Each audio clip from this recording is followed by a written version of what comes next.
과연 언제쯤 외계인이 실제로 우리 앞에 나타날까요? 기본 뼈대만 제공하고 나머지는 모두 AI가 예측하고 살을 붙였습니다.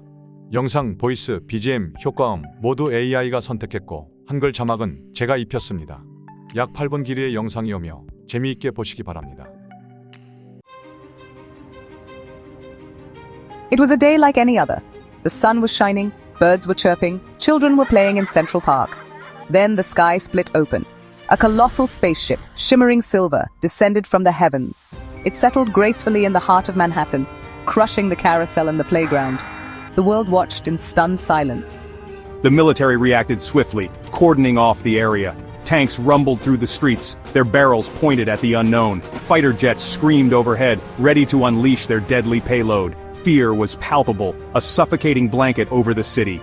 The world held its breath, waiting for a sign, a message, anything.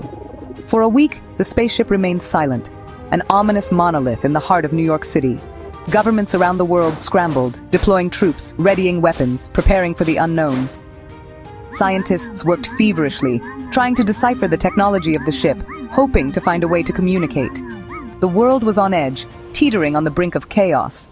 Then, a door opened.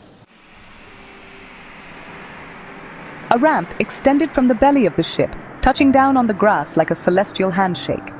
Out stepped figures, tall and slender, with smooth gray skin and large black eyes. They were humanoid in form, yet undeniably alien. They wore simple silver suits devoid of any visible weapons. One figure stepped forward, its hands raised in a gesture of peace. The world watched, mesmerized as the alien spoke. Its voice, a series of melodic chirps and whistles, was translated through a device brought by the humans. The message was simple. We come in peace. We seek only friendship and cooperation. The initial fear gave way to cautious optimism. The aliens, who identified themselves as the Ethel, came bearing gifts. They shared advanced medical technology, capable of curing diseases previously thought incurable. They offered solutions to climate change, promising a cleaner, healthier planet. They spoke of a vast galactic community, eager to welcome humanity into its fold.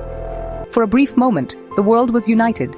The United Nations held a unanimous vote, granting the Ethel diplomatic recognition. The aliens were hailed as saviors, their arrival celebrated with parades and festivals around the globe. A new era of peace and prosperity seemed to dawn upon humanity. The Ethel established embassies in every major city, sleek, silver structures that seemed to defy gravity. They shared their knowledge freely, at least initially. Human scientists marveled at their advanced technology, struggling to grasp its complexities. The Ethel spoke of wormholes and hyperspace, of galaxies teeming with life, of civilizations far older and wiser than our own. The Ethel technology revolutionized human society. Diseases were eradicated, pollution vanished, and energy flowed freely from seemingly inexhaustible sources. The world entered a golden age, driven by the benevolence of their alien benefactors. Leaders spoke of a bright future where humanity would stand alongside the Ethel as equals, exploring the cosmos together. Schools were established to teach humans the Ethel language and culture.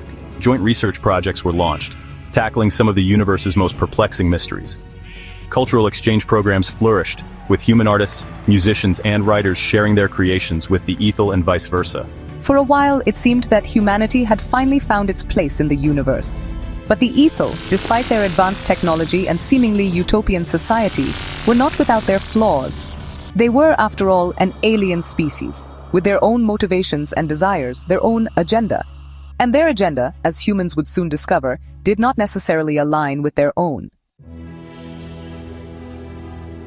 The first signs of trouble were subtle. Whispers of discontent began to surface, murmurs of unease in the face of the Ethel's growing influence. The Ethel, for all their talk of equality, seemed content to keep humanity at arm's length, sharing their technology sparingly and always with strings attached. The Ethel's interest in Earth's resources became increasingly apparent. They began mining operations on a massive scale, extracting vast quantities of minerals and metals. Their factories, humming with alien technology, churned out products that were never shared with humans. The Ethel claimed they were simply helping themselves, that their needs outweighed those of a primitive species like humanity. The more the Ethel took, the more they justified their actions with an air of paternalistic condescension. They spoke of humanity's immaturity, of their inability to manage their own affairs. They argued that they were doing humanity a favor, protecting them from themselves. But their words rang hollow to many. The seeds of doubt, once sown, quickly took root. The Ethel's promises of equality and cooperation began to ring false. Their true motives, shrouded in secrecy and veiled in half-truths, became increasingly suspect. The tide of public opinion began to turn, slowly at first, then with gathering speed. The world watched, waited, and worried. The Golden Age was coming to an end.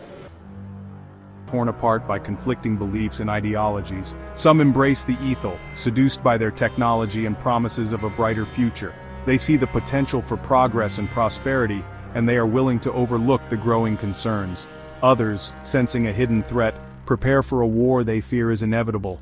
They train with weapons, readying themselves for a conflict that seems more certain with each passing day. The tension is palpable, and the world stands on the brink of chaos. As the whispers of war grow louder, humanity faces a choice: to unite against a common threat or to be torn apart by fear and mistrust. The future hangs in the balance, and the fate of our world is uncertain. The lines are drawn. The world stands on the precipice of an unprecedented conflict. On one side stand the Ethel loyalists, a formidable force of alien soldiers, their ranks disciplined and unwavering. Nations and individuals who believe in peaceful coexistence, who see the aliens as our salvation, have joined their cause. They envision a future where humanity and the Ethel thrive together, sharing knowledge and resources. On the other side, the human resistance, a coalition of those who harbor deep distrust towards the Ethel. They are united by a common goal: to reclaim Earth for humanity, to protect our species from what they perceive as an existential threat. The fragile peace shatters as tensions reach a boiling point. The resistance, believing in preemptive action, Launches a series of daring attacks against Ethel installations, striking swiftly and without warning. explosions rock cities across the globe as the resistance targets key alien outposts and high-tech installations.